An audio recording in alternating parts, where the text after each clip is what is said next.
Uma faxineira no Brasil ganha 4 vezes menos do que uma faxineira no Canadá. Se a faxineira brasileira aqui no Brasil começar a pleitear um salário que... Pessoal, vamos precisar de foco agora, tá? Então, não conversem agora, por favor. Equivalente ao que a sua colega ganha no Canadá, o patrão dela vai despedi-la e contratar outra na rua. Tá cheio de gente querendo trabalhar por quase nada. Se o patrão da faxineira canadense disser para ela, você vai ganhar aqui como ganha lá no Brasil, ela vai pedir as contas e não vai ter ninguém para ocupar o lugar dela, porque ninguém vai aceitar isso. Isso é muito forte. Você tem países, e o Brasil é um deles, em que há uma oferta quase ilimitada de mão de obra não qualificada. País que tem oferta abundante de mão de obra não qualificada, o salário vai ser baixo.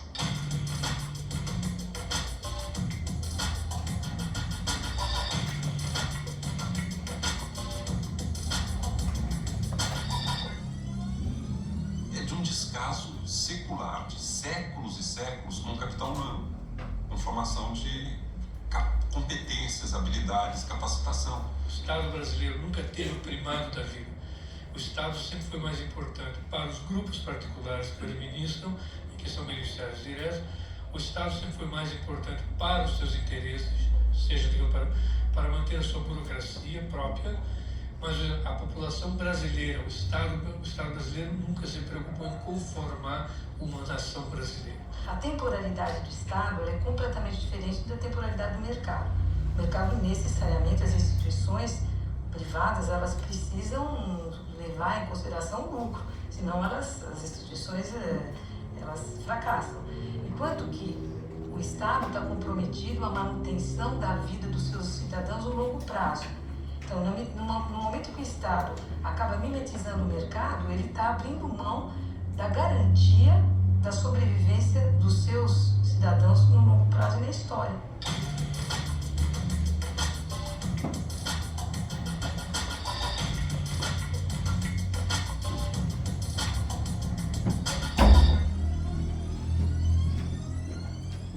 Para conformar uma nação brasileira, nós teríamos que ter, no mínimo, uma divisão equânime da terra, da renda, das riquezas nacionais, que houvesse, no mínimo, um equilíbrio de igualdade, um equilíbrio de acesso às igualdades. Não se esqueçam, senhores, que no Haiti os negros expulsaram as tropas de Napoleão.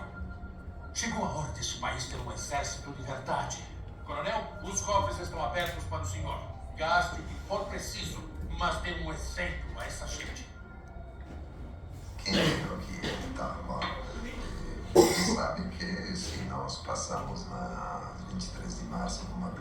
tem mais chance de separar do que uma coisa nenhuma.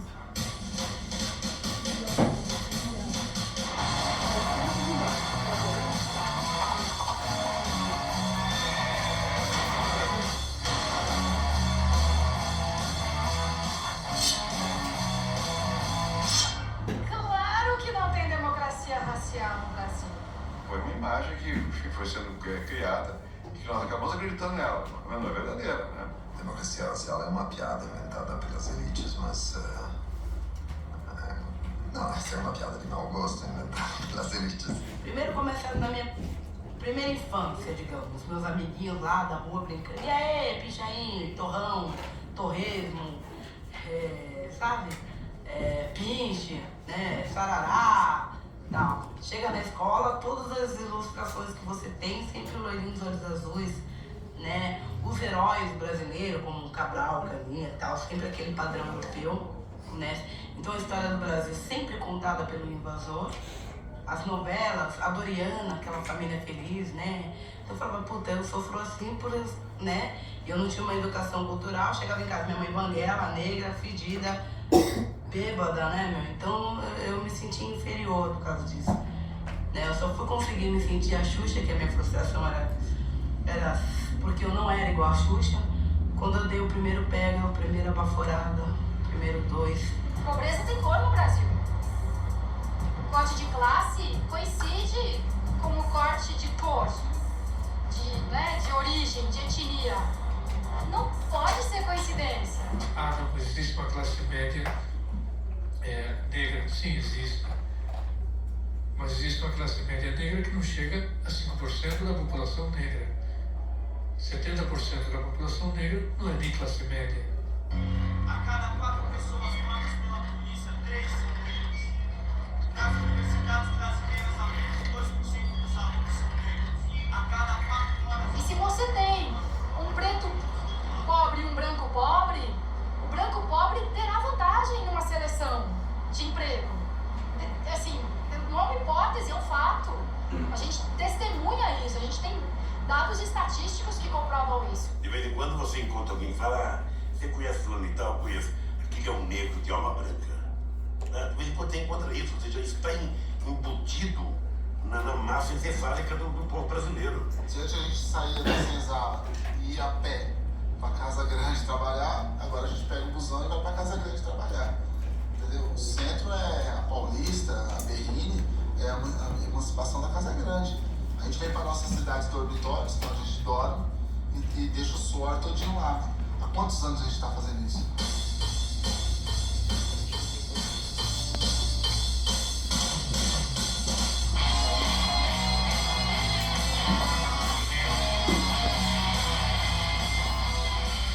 Há uma herança de escravidão, sim, e de não perceber essas pessoas como dignos de direito, né? Como se o que está estabelecido é de que eles devem ser seres humanos de segunda classe. Toda a história do Brasil, a gente vê isso mesmo nos dias de hoje, né? Nas tentativas, por exemplo, aí de escravidão por dívidas ou outras formas aí de que hoje legalmente são chamadas de cárcere privado. 120 pessoas foram flagradas em condições subhumanas. Pelo trabalho, recebiam o direito de viver na fazenda. O dono não foi localizado, mas seu advogado garante que os trabalhadores viviam muito bem. Quem disse que aquilo ali é uma situação de trabalho escravo não conhece nada de trabalho escravo. Nós temos 14 casas, todos com cerâmica, todos com banheiro, todas com água encanada, todas casas de telha. Um dos trabalhadores chegou a ser torturado com ferro quente quando foi pedir o pagamento. São pelo menos 10 horas por dia, muitas vezes sem descanso. Os funcionários da fazenda não tinham contrato de trabalho, sofriam ameaças de morte. As pessoas dormiam em redes em cima de estrume. A Delegacia Regional do Trabalho de Paragominas retirou os trabalhadores da fazenda. O Brasil não pode ser compreendido sem levar em conta a escravidão. A vida, né, desse território, a economia desse território não podia existir sem escravidão. Bem, o negócio no Brasil era o comércio. E o principal comércio que sustenta a produção de mercadorias que interessam esse comércio é a escravidão.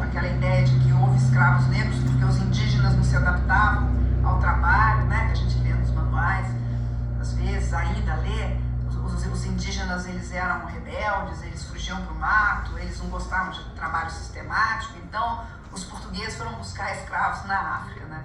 Isso não é verdade. Evidentemente, eles foram buscar escravos na África porque isso se tornou um negócio lucrativo. Uma forma extrema de mercantilização do trabalho, onde o próprio trabalhador é uma mercadoria.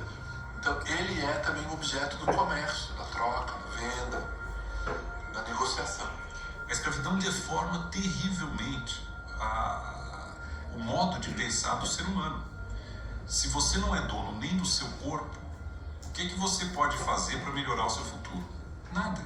Uma sociedade tradicionalmente escravista, que tem uma herança escravista, a violência ela está disseminada como um mecanismo de controle da força de trabalho nas classes dominantes. O agarramento, né? As elites são agarradas aos seus privilégios de uma maneira irracional, de uma maneira impensável, talvez em outras regiões, né? O homem é uma coisa, é um objeto, ou, como se dizia nos termos da instituição da escravidão romana, é um animal dotado de voz. Há negociação, claro que há negociação. Os escravos, eles não são presos e acorrentados o tempo todo, isso é outra ficção. Os escravos, eles andam pelas cidades, eles andam pelo campo, eles vão levar recado, eles trabalham, o senhor põe ele para trabalhar, não é?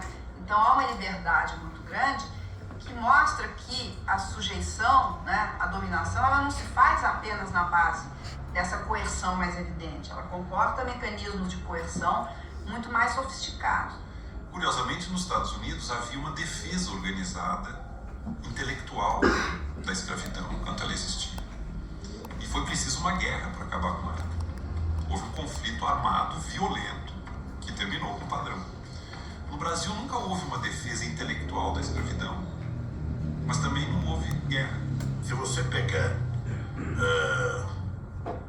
na Revolução Pernambucana de 1817 ou na Confederação do Equador em 24, você vai perceber o quê? Que as pessoas da elite brasileira do Nordeste mais avançadas entendiam que era preciso trazer, sabe, os índios e os escravos para lutarem junto deles.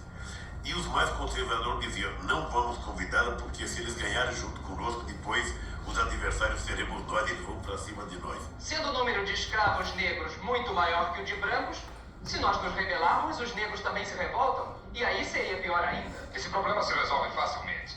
Dando liberdade aos escravos, eles ficam do nosso lado. Se libertarmos os escravos, quem vai trabalhar as terras? Tirar o ouro das minas? Não. A meu ver, a única forma de... Um movimento como a Inconfidência Mineira, e os homens que se envolveram naquele movimento eram letrados de ponta, eram homens inteligentes, cultos, grandes criadores, como no caso do Cláudio Manuel da Costa, do Tomás Antônio Gonzaga. Eles tinham ideias ideias afinadas com o pensamento das luzes na Europa e tudo, mas quando chega na questão da escravidão, eles não conseguem chegar num acordo. Estavam todos, em tese, achando errado, contrários, achando que aquilo em algum momento no futuro ia ter que mudar, não havia uma defesa. E foi se compactuando, e a coisa se prolongou incrivelmente até o final do século XIX. Qual é o preço que se paga para a escravidão? É um preço incalculável, evidentemente. O fato de termos sido um país com escravidão e com uma sociedade escravista faz do Brasil um país com questões muito difíceis de se resolver, né? Desde o preconceito contra o trabalho. Que nós instituímos o trabalho como algo pelo qual se força alguém. Sobretudo se o trabalho manual mais rude ele desqualifica, né? Ele tira a nobreza, ele tira o prestígio, ele tira a estima social. Nós somos um país destinado à melancolia no domingo à tarde, porque se aproxima-se a segunda-feira. A música do Fantástico introduz uma bruxada nacional, porque chega o dia do sofrimento. E é muito curioso como nós temos a relação de que o nosso grande sonho é viver de renda, de ter nosso próprio negócio. Quando as pessoas destroem sua fortuna, ou sua pequena fortuna, tentando ter seu próprio negócio para que não obedeçam a um patrão. Eu acho que é uma herança também da escravidão, de uma tradição portuguesa que considerava que trabalho era coisa de mouros e de judeus. E é um terror quando você acha que a riqueza deriva do não esforço. É só você ver os países exportadores de petróleo. É só maldição. Aí você pega a Nigéria, pega o Sudão, pega a Venezuela, pega o Texas, que gerou o Bush. São lugares mais atrasados, é só você ver. Só vai em qualquer país que invista isso. Você não tem uma elite pensando sofisticada, você não tem grandes universidades, você não tem uma grande explosão artística. Você é um país que muitas vezes tem uma elite econômica que se garante desses recursos e consegue oprimir o resto, que tem formas de cooptar a população. Não é que o Brasil tenha sido só isso, o Brasil ficou um pouco nesse meio termo aí, né? Eu gosto de insistir que o local que eu conheço no mundo mais intenso de trabalho, o local de trabalho mais profundo é o galpão da escola de samba, onde dia e noite, sábado e domingo, às 4 ou 5 da manhã, estão martelando na época do carnaval. O que eu acho que existe entre nós é o foco para o qual eu dirijo o trabalho. O trabalho do galpão da escola de samba não pode ser adiado. É possível que a pintura do meu barraco possa. Se você comparar o Brasil com os Estados Unidos, você vai ver que lá também teve escravidão. Mas já nos primeiros textos dos fundadores americanos, havia algumas ideias como se não investir em educação, aqui a gente não vai prosperar. Você tinha uma ideia de que aquilo era no mínimo, que você tinha que vencer. No Brasil não, eles foram exilados da terra do meio rural para a cidade. Na cidade eles assumiram uma semi-escravidão, viraram empregados domésticos, faxineiros, assumiram, digamos, a parte de serviços que os brancos já não faziam mais. Por que essa mesa não está arrumada? Ainda tô passando. Cala a boca.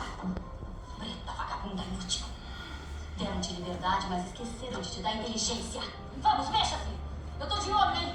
A explosão era uma lógica brasileira. E você não teve nas lutas brasileiras questões que eram fundamentais para você garantir uma autonomia da população. Não fazia parte, quando se libertaram os escravos, você melhorar as escolas. Não fazia parte do imaginário, não fazia parte até hoje a educação não faz parte da agenda do brasileiro. Os americanos universalizaram o ensino fundamental na década de 90 do século XIX. O Brasil comemorou a universalização do ensino fundamental na década de 90 do século XX. Nós acumulamos um século de atraso num passo elementar da vida civilizada, que é o acesso universal ao ensino fundamental. E ainda foi comemorado aqui. Não é uma coisa para comemorar, é uma coisa para se morrer de vergonha. É só pegar a última eleição municipal. O Ibope fez uma pesquisa que era a quinta preocupação do brasileiro e apenas 1% iria decidir seu voto pela qualidade das escolas públicas. Os políticos brasileiros preferem obras de curtíssimo prazo, túneis, viadutos, coisas que aparecem no mandato. Olha, maior perversidade do que isso para você determinar uma qualidade de um país é impossível, porque sem educação você não tem pessoas livres, nem autônomas. E nem capacidade das pessoas serem iguais, ou terem iguais potencialidades. Todas as pessoas têm capacidades e potencialidades. O que elas não têm são as oportunidades. E é preciso criar as oportunidades para que as pessoas desenvolvam suas capacidades, suas potencialidades. O Brasil tem problemas muito sérios em tudo que diz respeito a transferir recursos do presente para o futuro. Planejamento de longo prazo, acumulação de capital, instituições. Isso aparece de diferentes maneiras. Nós estamos no século XXI, não tem saneamento básico para metade dos domicílios no Brasil. Saneamento básico requer ação de longo prazo. Transporte coletivo, por que não tem metrô? Também, é um capital muito lento, de retorno muito lento, exige muito planejamento de longo prazo. Então a perversidade brasileira era muito mais sutil. Ela não é aquela perversidade clara. Talvez seja até melhor aquele racismo americano claro do que esse nosso racismo que você não percebe. Mas onde você percebe as coisas? Você percebe nessas sutilezas. É um absurdo, por exemplo, os prédios no Brasil que ainda se constrói com elevador de serviço e elevador social. Isso é uma reprodução da sociedade escravocrata. A classe média brasileira aceita que uma pessoa te faça comida, que o alimento é uma coisa sagrada, né? Mas não aceita que ela apareça em pública no mesmo elevador contigo. Isso é uma estupidez, né? Mas revela a natureza ideológica da classe dominante brasileira.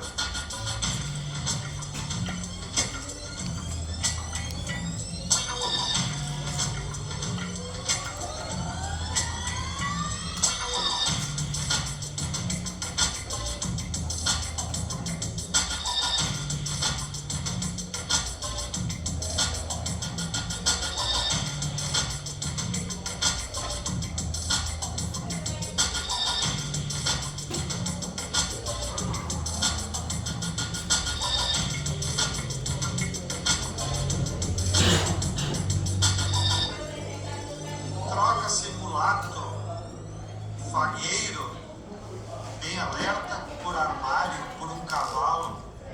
Assim eram os classificados na origem do Estadão, que agora posam aí como democratas. Essa é a origem da burguesia brasileira, né? Uma burguesia escravocrata.